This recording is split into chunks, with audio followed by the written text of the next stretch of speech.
அடுத்து வருகிறார் வசீகரமானவர்.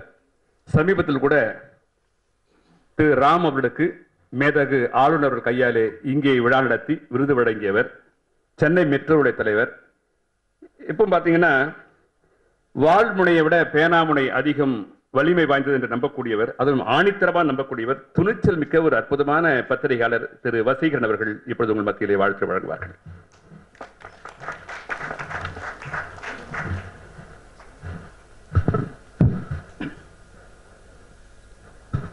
இந்த நிகழ்ச்சியை ஏற்பாடு செய்திருக்கக்கூடிய ஆர்கேவி பிலிம் அண்ட் டெலிவிஷன் இன்ஸ்டிடியூட்டினுடைய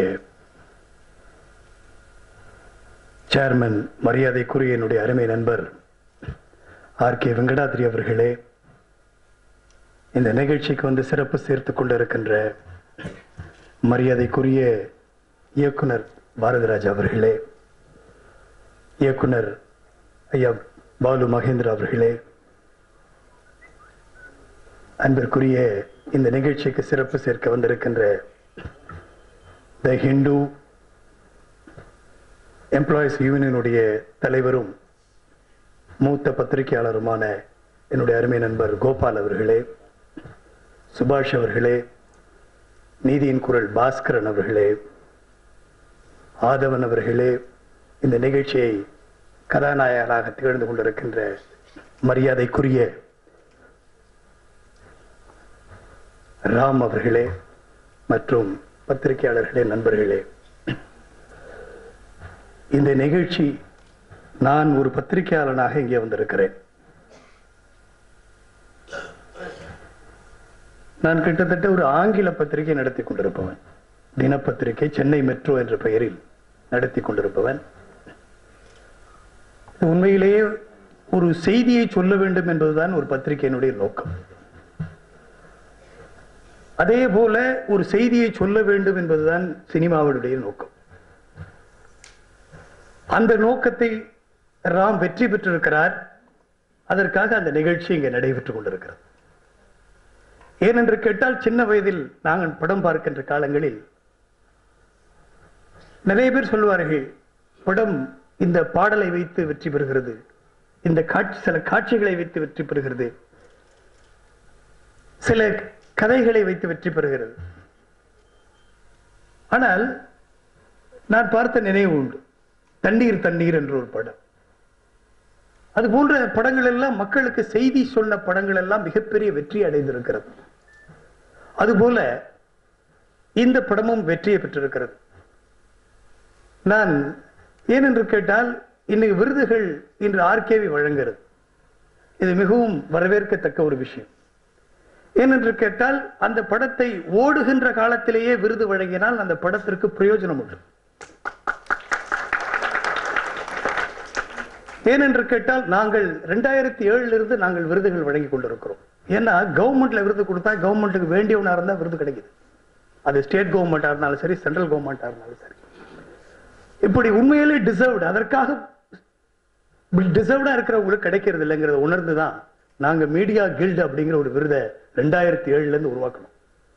இருந்து ஒரு மிகப்பெரிய கமிட்டியை உருவாக்கி உண்மையிலே அவர்களை விருது பெறுவர்களை நாங்கள் ராம கூட பார்த்ததில்லை. சென்ற வாரம் திங்கட்கிழமை இங்க ஆளுநர் மேதகர் ஆளுநரை வைத்து இங்கே நாங்கள் விருது வழங்கினோம். அப்போ இங்க வாங்கினவங்க அத்தனை பேரும், பெரும்பாலும் அத்தனை பேரையும் நான் இங்குதான் சந்தித்தேன். இதற்கு தெரிந்தவர்கள் கொடுக்கல. குஜராத்ல இருந்து வந்திருந்தாங்க, பல ஊர்கள் வந்திருந்தாரு. ஒவ்வொரு வருடமும் ஒரு திரைப்படத்தையும் தேர்ந்தெடுக்கிறோம். சென்ற ஆண்டு தி ஸ்ட்ரென்த் ஆஃப் ஜேர்னலிசம் சொல்லி கோவப்படத்தை கொடுத்தோம். இந்த ஆண்டு அன்புக்குரிய சுபாஷ் அவர்கள் இருந்து என்கிட்ட ஒரு வேண்டுகோள் வச்சார். என்னன்னு கேட்டா, எப்பவுமே 2010-11 படத்தை கொடுக்குறீங்க, இந்த தடவை இந்த படத்துக்கு நீங்க தங்க மீன்களுக்கு நீங்க கொடுக்கலாம் அப்படின்னு சொன்னார். நான் ஒரு உண்மையை சொல்றேன். நான் தங்க மீன்கள் படத்துக்கு எங்களுடைய committee, media guild academy for ரெகக்னேஷனுடைய கமிட்டி, எங்களுடைய சென்னை மெட்ரோ டெய்லி நியூஸ் பேப்பருடைய கமிட்டி, உண்மையில் அந்த கமிட்டி ஆய்வு பண்ணி, நான் இதுவரை இன்றுதான் அந்த படத்தை பார்த்தேன். ஆனால் இன்றுதான் அந்த படத்தை பார்த்திருந்தாலும், ஆனால் நான் என்னுடைய யூகத்தில் பட்டது சுபாஷ் அதை வர்ணித்த விதம், இந்த படத்தை பற்றி எண்ணற்ற நண்பர்கள் எல்லோரையும் கேட்டோம். ஏன்னா நாங்க ஒருத்தவங்களை அவார்டு கொடுக்கிறோம்னா அவங்கள பல வகையில கிராஸ் செக் பண்ணுவோம். ஈஸியெல்லாம் வாங்கிட முடியாது. அது மாதிரி கொடுக்கப்பட்ட அந்த விருது தங்க மீன்கள் படத்துக்கு அந்த விருது வழங்கப்பட்டது. இன்று நான் உண்மையிலேயே பெருமைப்படுறேன். இந்த படத்தை பார்த்துட்டேன். ஏன் நம்ம பார்க்காமலேயே கொடுக்கப்பட்ட ஒரு படம் உலகத்திலேயே ஒண்ணு இருக்குன்னு சொன்னா, அந்த கமிட்டியால ஒண்ணு இருக்குன்னு சொன்னா அது தங்க மீன்கள் தான். ஏனென்றால் அத ஒரு அப்ரோச்னு சொல்லுவாங்க. எந்த ஒரு விஷயத்துக்கும் அப்ரோச் அப்படின்னு சொன்னா அப்ரோச். ஆனா அப்ரோச்சுக்கு முன்னாடி ஒரு வார்த்தை இருக்கு, ப்ரீ அப்ரோச்னு ஒண்ணு இருக்கு. இந்த படம் அப்ரோச்சுக்கு முன்னதாகவே எங்களை ப்ரீ அப்ரோச் செய்து விட்டது. ஆகையினால் இது நாங்கள் கொடுத்தது அவர் சிறந்த படம் எடுத்து விட்டார் என்பதற்காக அல்ல, இன்னும் சிறந்த படங்களை எடுக்க வேண்டும் என்பதற்காக, அதை ஒரு படிக்கட்டாக. ஏனென்று கேட்டால் ஜனநாயகத்தில் 100 ஓட்டு வாங்கி ஜெயிக்க முடியாது, 100ல் 51 ஓட்டு வாங்கினாதான் ஜெயிக்க முடியும். அதுதான் வெற்றி. அதுபோல ஒருவரை தேர்ந்தெடுக்கிறோம் என்றால் 100% கிடையாது, ஒரு மினிமம் வந்துட்டாலே போதும். இவர்கள் அந்த படிக்கட்டுகளை ஏறிவிட்டார்கள், அந்த என்ன நோக்கத்திற்காக வருகிறார்களோ அதை செயல்படுத்துவார்கள் என்கிற ஒரு திண்ணம் அங்கே தெரியும். என்னை பொறுத்தவரை நேர்மையாக இந்த சமுதாயத்திற்காக நாம் எதையும் செய்கிறோம். ஒரு திரைப்படம் நம்முடைய செய்தி அது மக்களிடம் சென்று அடைந்தது, மக்களுக்கு அதுக்கு பிரயோஜனம் அளித்தது, சமுதாயத்தில் ஒரு தன்னம்பிக்கையை மக்களுக்கு ஏற்படுத்தியது, ஒரு விழிப்புணர்வை உண்டாக்கியது என்கிற ஒரு செய்தியை அந்த சினிமா இனி வருங்காலங்களிலும் அது வர வேண்டும். ஏனால் நாம் மிகவும் பாதிக்கப்பட்டிருக்கிறோம். இன்னும் மக்களுக்கு ஏன் எதற்கு என்று கேட்கிற தைரியம் இல்லாதவர்களாக நாம் இருக்கிறோம். அந்த மாற்றம் ஒரு நல்ல ஒரு சமுதாயம், வருங்கால சந்ததிகள் நல்ல சமுதாயம் உருவாக வேண்டும் என்றால் இன்னும் தரமான படங்கள் வர வேண்டும்.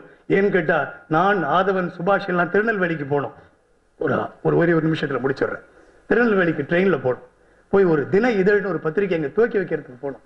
ஆனா போகும்போது நான் பார்த்தேன், நான் நிறைய செய்யறேன், வழக்கு போடுறேன், ரோட்ல நின்று பேசுறேன், கோர்ட்ல நின்று பேசுறேன், பத்திரிகை நடத்துறேன்.